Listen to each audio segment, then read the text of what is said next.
మనకిష్టమైన అమ్మాయి బాధపడితే మనకు చాలా బాధగా ఉంటుంది, కానీ నాకు మాత్రం చాలా ఆనందంగా ఉంది. ఎందుకంటే తను అలా నా కోసం బాధపడుతుంటేనే నేనంటే తనకి ఎంత ఇష్టమో నాకు అర్థమవుతుంది.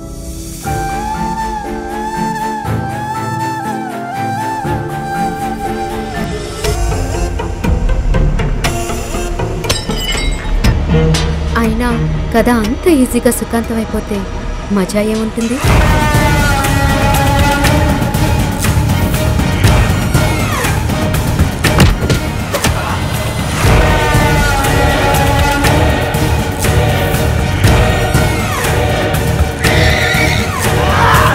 మనం ఎవరినైతే ఎక్కువగా ప్రేమిస్తామో వాళ్ళ వల్ల ఎక్కువగా బాధపడాల్సి వస్తుంది.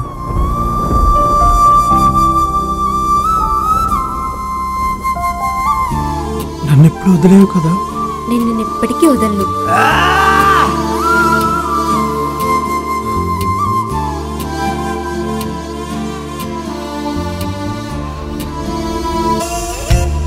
I am lucky.